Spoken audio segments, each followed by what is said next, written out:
पलायन होता है, ये भ्रम मत पालिए। सिर्फ गरीबों का पलायन नहीं है, बिहार में पलायन के कई आयाम हैं। यहाँ से सबसे बड़ा पलायन पूंजी का पलायन है, दूसरा जो पलायन है वो बुद्धि का पलायन है, और तीसरा जो पलायन है जिसको आप और हम जानते समझते हैं वो है श्रम का पलायन, श्रमिकों का पलायन। तो जब तक बिहार में पूंजी के पलायन को, बुद्धि के पलायन को नहीं रोकिएगा, तब तक ये मजदूरों का ही फैक्ट्री रहेगा। अब पूंजी का पलायन क्या है इसको आप समझ लीजिए, हर जगह हम समझाते भी हैं, 2 मिनट लगेगा आपको। समाज में पूंजी के 2 स्रोत हैं। एक स्रोत ये है जो आप पैसा कमाते हैं और खर्च के बाद जो बच गया वो पूंजी हुआ, और दूसरा पूंजी है जो आप बैंक से लोन लेते हैं। मान लीजिए आपने गाड़ी खरीदी है, तो गाड़ी में आपने डाउन पेमेंट किया 2 लाख रुपया और 4 लाख 6 लाख रुपया आपने लोन लिया। तो लोन जो है वो भी पूंजी का एक स्रोत है। कैपिटलिस्ट वर्ल्ड में लोन समाज में इन्वेस्टमेंट का, तरक्की का एक बहुत बड़ा जरिया है। इसको जांचने के लिए देश भर में एक व्यवस्था है जिसको कहते हैं CD ratio, credit deposit ratio. कितना पैसा बैंकों में आपने हमने रखा और उसके एवज में बैंकों ने कितना पैसा वापस समाज को दिया। देश में करीब करीब 70% सीडी रेशियो है, 70%।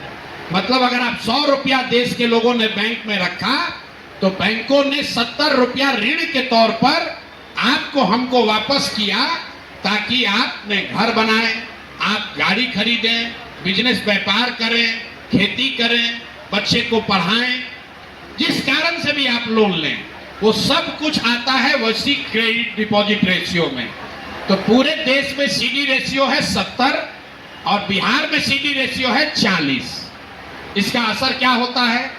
पिछले वर्ष, पिछले फाइनेंशियल ईयर में बिहार की गरीब जनता ने कुल 4,21,000 करोड़ रुपया बैंकों में जमा किया। ध्यान से सुनिए, 4,21,000 करोड़ रुपया हमने अपने बैंकों में जमा किया। ये दूसरे का पैसा नहीं है, ये बिहारियों का पैसा है, ये किसी इंडस्ट्रियलिस्ट का पैसा नहीं है, यहाँ के मध्यम वर्गीय और मजदूर का पैसा है 40। तो बैंकों ने यहाँ ऋण के तौर पर दिया 1,61,000 करोड़ रुपया, 1,61,000, 1,61,000 करोड़। बाकी पैसा कहाँ गया? बैंक वाला यहाँ कमरा में तो रखा नहीं है, बाकी पैसा कहाँ गया? बाकी पैसा यहाँ से बैंकों ने ट्रांसफर किया केरल में, तमिलनाडु में, गुजरात में, महाराष्ट्र में, आंध्र प्रदेश में। वहां पर सीडी रेशियो कितना है? वहां पर सीडी रेशियो है 90, 95, 100, 105। ये हमारा आंकड़ा नहीं है। आप लोग जाइए और आरबीआई के वेबसाइट पर जाकर इसको देखिए। हर साल बिहार से 2 से 2.5 लाख करोड़ रुपया, अंदाजा लगाइए, 2 से 2.5 लाख करोड़ रुपया हर साल बिहार से बैंक बाहर भेज रहे हैं दूसरे राज्यों में। तो अगर 1990 से इसको जोड़िएगा, जब लालू जी मुख्यमंत्री बने, और पिछले वित्तीय वर्ष तक 26 लाख करोड़ रुपया बैंकों ने यहां से ट्रांसफर कर दिया दूसरे राज्य में।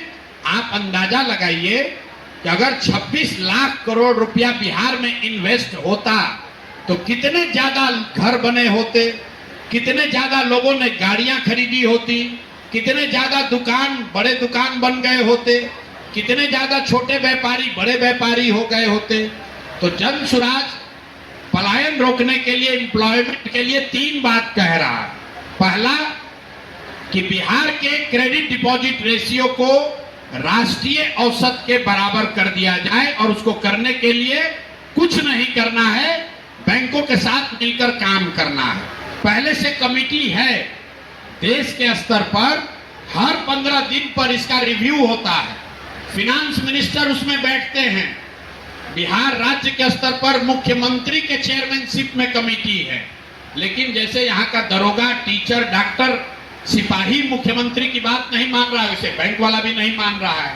तो अगर क्रेडिट डिपॉजिट को सुधार दिया जाए मतलब राष्ट्रीय औसत के बराबर भी अगर आपने कर दिया तो 2 से 2.5 लाख करोड़ रुपया एक्स्ट्रा बिहार में इन्वेस्ट होने लगेगा। उससे बहुत बड़ी तरक्की का कंजम्पशन बढ़ेगा, नए रोजगार पैदा होंगे। दूसरी बात हम लोग कह रहे हैं कि मनरेगा को सीधा कृषि से जोड़ देंगे। बिहार में 55 लाख हेक्टेयर जमीन है जिस पर खेती हो सकती है, और 55 लाख हेक्टेयर में सिर्फ 2 लाख हेक्टेयर जमीन ऐसा है जिसमें नकदी फसल होता है।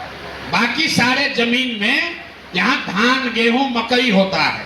तो हम लोग ये कह रहे हैं कि लैंड की प्रोडक्टिविटी को बढ़ाने के लिए जमीन जो है उसको बढ़ा नहीं सकते हैं, लेकिन धान गेहूं को हटाकर अगर आप नकदी फसल की खेती करिएगा, मान लीजिए कि आप धान नहीं उगा के लहसुन की खेती करने लगे, गेहूं ना उगाकर आप खैनी की खेती करने लगे, या जीरा की खेती करने लगे, मसाले की खेती करने लगे, तो उस लैंड की प्रोडक्टिविटी 4, 5, 6 गुना बढ़ाई जा सकती है।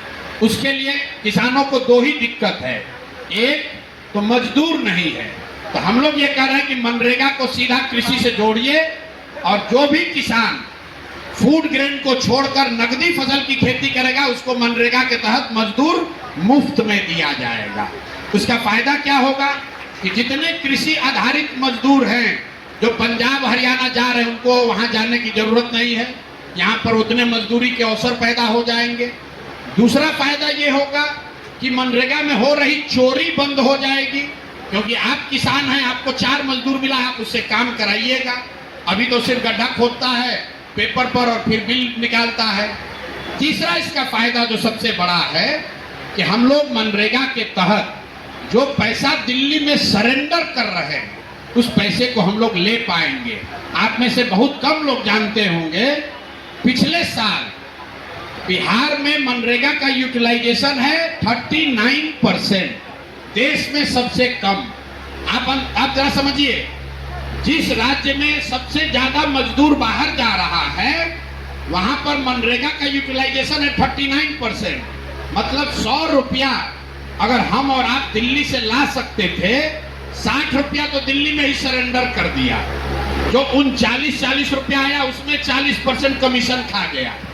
तो हम लोग का दूसरा ये है कि मनरेगा को कृषि से जोड़िए, ताकि लाखों लोग जो पंजाब हरियाणा के खेतों में जाकर काम कर रहे हैं वो बिहार के खेतों में काम करेंगे। और तीसरा और अंतिम बात, बिहार के समाज में एक जो सबसे बड़ा साइकोलॉजिकल या सोशल इशू है, हम लोग यहाँ व्यापार की टेंडेंसी नहीं है।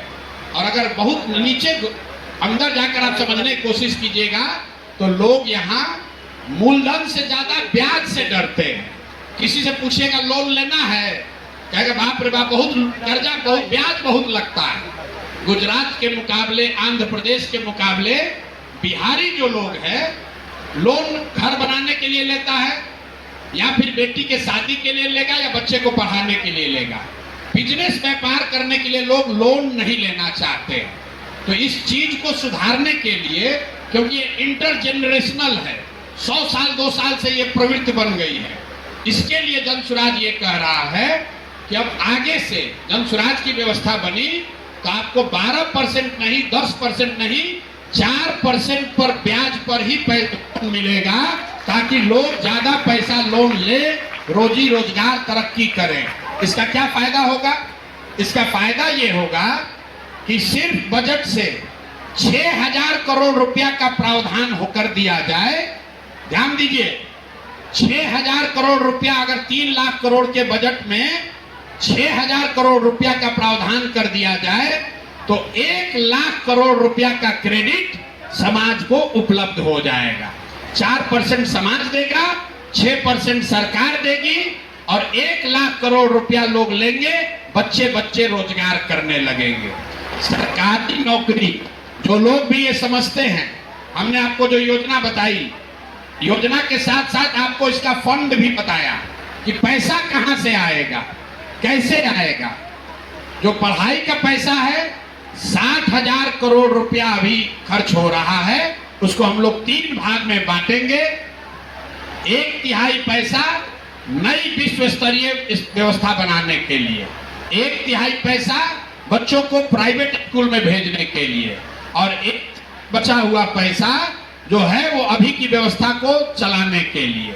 इसी तरह रोजगार के लिए हम लोग कह रहे हैं कि सीडी रेशियो को सुधार कर, जिसमें 1 रुपया भी बजट का खर्च नहीं है, बैंकों के साथ मिलकर 2 से 2.5 लाख करोड़ रुपया एक्स्ट्रा इन्वेस्ट कराया जाए। दूसरी बात हम लोग कर रहे हैं, मनरेगा को कृषि से जोड़ेंगे। वो पैसा भी बिहार सरकार को नहीं देना है, जो पैसा दिल्ली में हम लोग सरेंडर कर रहे हैं उसको लाकर एग्रीकल्चर की प्रोडक्टिविटी को बढ़ाया जा सकता है।